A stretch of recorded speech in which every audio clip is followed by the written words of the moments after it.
Hello everyone, and welcome to the weekly update video for the week of October 4th, 2020. It's been a short while as we work on some rather large additions behind the scenes, so instead of waiting for we figure it's best to give you some of the things that are ready to go. This update, build number 88, brings a few decent changes, including a very much requested improvement for signage around the valley. Let's get started. One of the first things you'll notice while driving around the valley in this latest update is that trees no longer pop into existence. We fixed a couple of issues with the trees rendering and the way that LOD worked, making them more smoothly fade into reality. Another large change we're certain will be welcomed is an update to the map. Since the release of Overhauled, the map's tracks representation were no longer quite accurate. However, not only did we fix what the map showed for the tracks, we've given it quite a facelift.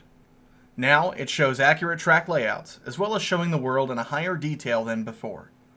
We enlarged the player's blip on the map and made it draw in front of other blips for better visibility.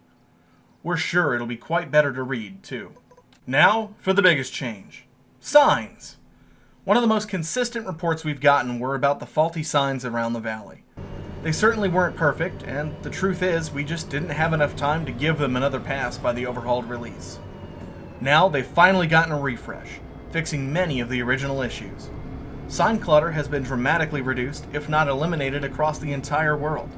They now show when major changes in speed occur on the next sign, with a small placard indicating whether the speed change is bigger or smaller, letting you prepare for the route ahead. The exception to this are junctions, where a change can sometimes be more dramatic without warning. They too can be anticipated, however, with the new junction signs that now display the distance to the junction they indicate, in kilometers. Grade signs have been changed too. They now display the grade in percentage, so that you have a far better idea of just how big the elevation changes are. They will display differences between different grades, even if they are both uphill, for example, which was not the case before. Truly, the signs update is a large change on its own, that it almost warrants its own update. You can read about what the new signage means in the Train Basics manual, which received a few extra pages about said changes. Of course, there are quite a few more smaller changes. The caboose will no longer travel back to its garage when a game update, like this one, resets locomotives and jobs.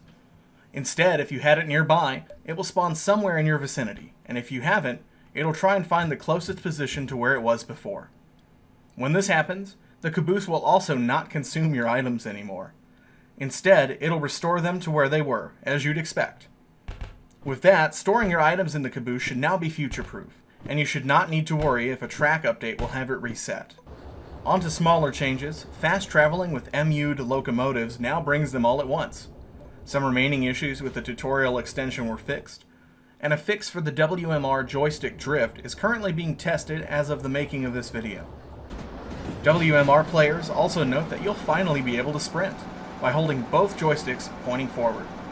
Apart from those, we've done some slight performance optimizations, graphics improvements, and more small changes, which you can see listed in the full changelog. That's all for this weekly update.